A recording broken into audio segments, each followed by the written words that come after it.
네, 안녕하십니까, 동역자 여러분. 에, 오늘 그 잠언 10장을 올렸는데 소리가 조금 많이 계속 찌직거려서 뭐 조금씩 하면 그냥 다시 이거 영상을 만들려면 힘드니까 넘어갔는데 오늘은 너무 심해서 제가 다시 올려드립니다. 무슨 뭐 헤드셋의 문제인지 아니면 노트북의 문제인지는 잘 모르겠지만 노후가 되어 가지고 이것도 조금 이제 좀 자기를 잘 돌봐 달라고 그러는 것 같습니다.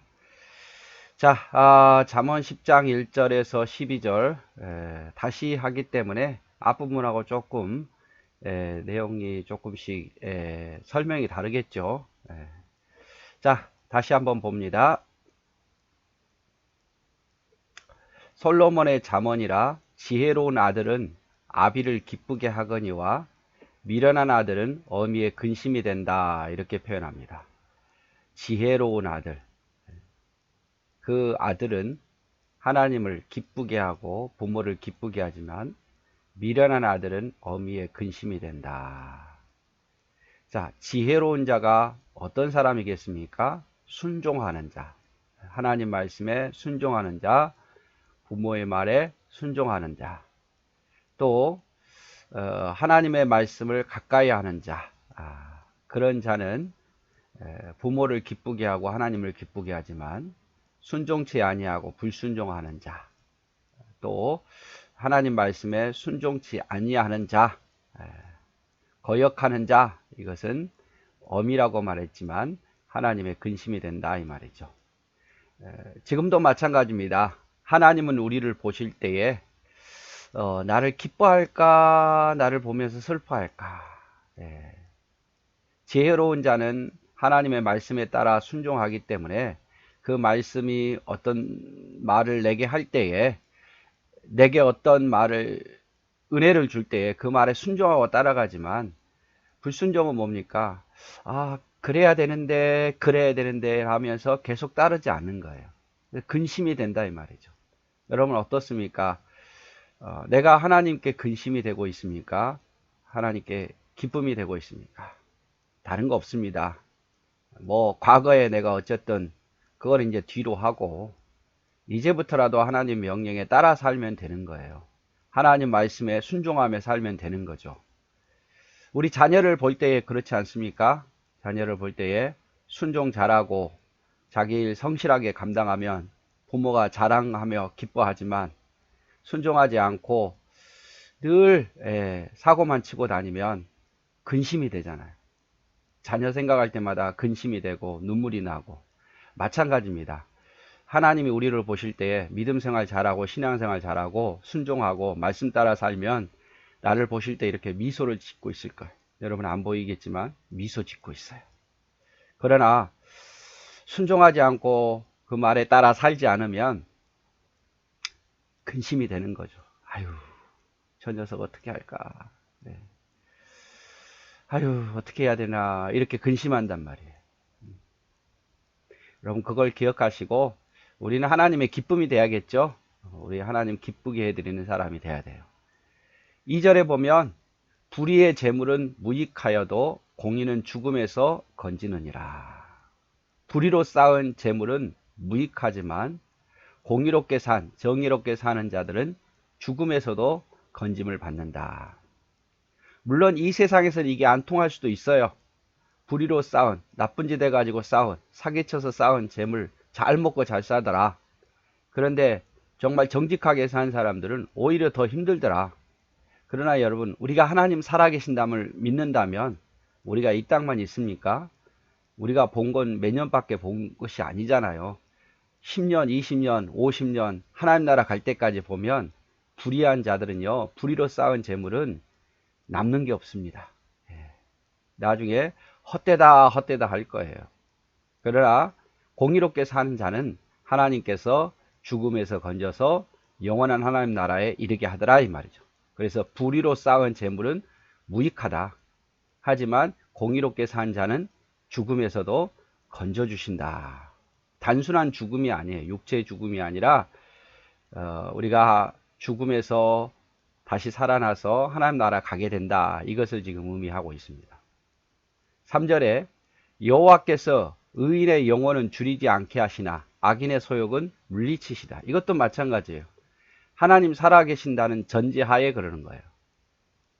일반 어떤 법으로서는 이해 안 될 수도 있겠죠. 그러나 여호와께서는 의인의 영혼은 줄이지 않도록 하시고 악인의 소욕은 물리치신다. 우리가 어떤 것을 판단할 때요, 단순하게 몇 개월 보고 몇 년 보고 판단할 게 아니에요. 수십 년, 수백 년의 역사를 보면 결국 하나님을 찾는 백성이 부하게 되고 축복받습니다. 역사를 보십시오. 하나님을 찾고 하나님을 의지하는 백성은 아무래도 그 나라는 더 잘 살아요. 그 지역이 더 잘 살고 그 후손들이 더 잘 돼요. 근데 우리가 짧게 뭐 5년, 뭐 1년, 몇 개월 이런 것만 보다 보니까 당장에는 잘 된 것 같지만 그러나 길게 보면 결국 하나님 백성들이 하나님을 잘 섬기는 자들이 하나님께서 줄이지 않게 하시고 또 악인들은 하나님께서 그 모든 것이 물거품 되게 하시더라 이 말이죠. 4절에 손을 게으르게 놀리는 자는 가난하게 되고 손이 부지런한 자는 부하게 되느니라. 여름에 거두는 자는 지혜로운 아들이나 추수 때에 자는 자는 부끄러움을 끼치는 아들이니라. 자, 게으름에 대해서 이야기하죠. 손을 게을리 놀리는 자, 일하지 않고 뭔가 얻기를 원하는 자, 이 사람은 점점 가난하게 됩니다. 그러나 부지런한 자는 부하게 되죠. 여러분, 예수 믿는 사람들은요, 게으르면 안 돼요. 부지런해야 돼요. 근데 길거리 가는 사람 다 물어보면 나름대로 다 바쁘다고 그래요. 그런데 정말 부지런해야 돼요. 부지런해야 돼요. 무슨 일을 하든지 성실하게, 부지런히, 그리고 하루도 헛되지 않게 정말 미래를 준비하면서 살다 보면 하나님께서 그에게 복을 주십니다. 근데 이 게으른 자는 여름에 거두는 자는 지혜로운 아들이나, 이 여름이 뭐냐면 과실을 딸 때요. 이스라엘 백성들에게 있어서 여름 과실을 딸 때 가장 바쁠 때죠. 그래서 이렇게 여름에 부지런히 일하는 자는, 딸 때에 과실을 딸 때 소득을 얻을 때 열심히 하는 자는 부유한 자가 돼 있지만 추수일 때에 자는 자, 남들이 다 일할 때에 거두어야 될 때 자고 있으면 여러분 그것은 부끄러움을 끼치는 아들이 된다 이 말이죠. 자, 그렇다면 우리에게 영적인 것을 봐서도 마찬가지입니다. 여러분, 우리가 지금 어느 때에 살고 있습니까? 마지막 때에 살고 있잖아요. 추수할 때, 주님 오실 때 얼마 안 남았어요. 그러니까 또 우리가 주님 오시지 않더라도 우리가 주님 곁에 갈 날이 점점 가까워지고 있어요. 그래서 더 열심히 주님을 위해서 살아야 되고 더 성실하게 우리의 삶을 살아야 됩니다. 6절, 의인의 머리는 복이 임하나 악인의 입은 독을 머금었느니라. 자, 의인의 머리에는 복이 임합니다. 하나님께서 복을 주셔서 의인에게는 복이 임하나 악인은 입에 독을 머금었다. 입으로 비방하고 비판하고 이런 일들을 하더라 이 말이죠.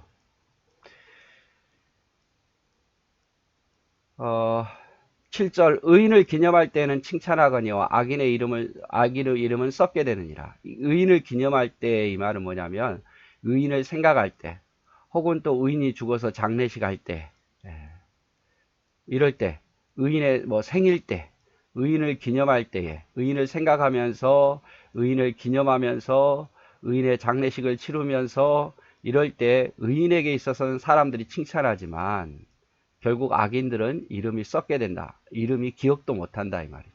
이름이 썩게 된다는 것은 기억도 못하는 거죠.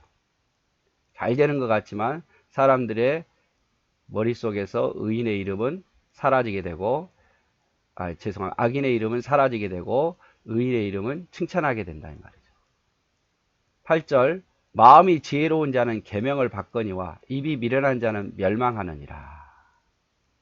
마음이 지혜로운 자는 계명을 받아요. 그러나 입이 미련한 자는 멸망하느니라. 지혜로운 자는 마음으로 하나님의 말씀을 받습니다. 아멘 하고 그 하나님의 말씀을 받아요. 그러나 미련한 자는 입으로 부인해요. 입으로. 마음으로 받지 않을 뿐만 아니라 입으로 하나님을 부인하고 입으로 나쁜 말을 하고 입으로 악을 토해내는 거죠. 그래서 멸망하게 되는 거예요. 그래서 마음이 지혜로운 자는 하나님의 말씀을 잘 받아요. 거꾸로 말하면 하나님의 말씀을 믿음으로 받는 자는 지혜로운 자고 말로써 범죄하는 자는 미련한 자예요. 9절 바른 길로 행하는 자는 걸음이 평안하려니와 굽은 길로 행하는 자는 드러나느니라. 자, 바른 길로 가는 자는 그 걸음이 평안할 거다 이 말이죠. 하지만 굽은 길로 옳지 않는 길로 행하는 자는 그 죄악이 다 드러나게 된다 이 말이죠. 숨길 수 없다 이 말이죠. 이것 역시 하나님 살아계시기 때문에 그러는 거예요. 사람은 속일 수 있어요. 그러나 하나님은 속일 수 없고 공평하신 하나님 앞에서는 하나님 앞에 옳은 길로 가는 자, 의의 길로 가는 자는 그 걸음이 편안하게 하실 거예요. 그러나 하나님 살아계시기 때문에 굽은 길로 옳지 않는 길로 가는 자, 불순종한 길로 가는 자는 결국 그 모든 죄악이 드러나게 될 거다 이 말이죠. 10절 눈짓하는 자는 근심을 끼치고 입이 미련한 자는 멸망하나. 이 눈짓한다는 게 뭐겠습니까? 흘겨보는 거죠. 미워하고 흘겨보고 이러는 자는 항상 다른 사람에게도 근심을 끼쳐요. 또 입이 미련한 자는 입으로 좋지 못한 말을 하는 자, 덕이 되지 못하는 말을 하는 자, 이런 자는 결국 멸망하게 된다 이 말이에요. 그래서 눈짓하는 거, 입이 미련하게 부정하게 말하는 거, 이거 그리스도인들이 하지 말아야 할 모습이겠죠. 의인의 입은 생명의 샘이라도 악인의 입은 독을 먹은 놈이라. 자, 의인의 입은 생명의 샘이죠. 사람들을 살리는 말이에요. 그러나 악인의 입은 독을 먹으면서 죽이는 말이에요. 의인의 말은 생명을 살리지만 악인의 말은 생명을 죽입니다. 12절 미움은 다툼을 일으켜도 사랑은 모든 허물을 가리느니라. 아주 유명한 말씀이죠. 미워하는 곳에는 늘 다툼이 있어요. 하지만 사랑하는 곳에는 하나 되게 만들죠. 허물을 가리게 만들고 더 아름답게 보이게 만드는 거죠. 자, 그래서 눈짓하는 자는 근심을 끼치고 입이 미련한 자는 멸망하느니라. 눈짓하는 일, 입으로 부정하는 말, 부정적인 말하는 거, 이거 하나님 옳지 않다 이 말이죠. 그리고 미움은 다툼을 일으켜도 사랑은 모든 허물을 가리느니라. 그래서 우리는 미워하지 말고 사랑해야 돼. 미워하는 것에는 다툼이 항상 있어요. 사랑하는 것에는 허물을 가려요. 그래서 오늘 새벽에도 제가 그렇게 기도했습니다. 더 많이 사랑하게 해달라고. 누구도 미워하지 않게 해달라고. 그저 사랑하는 마음에서 그리고 늘 궁일의 마음으로 기도하게 해달라고 아침에도 그런 기도를 했습니다. 미움은 다툼을 일으켜도 사랑은 모든 허물을 가리느니라. 오늘도 여러분 수고하셨습니다. 사랑하고 축복합니다.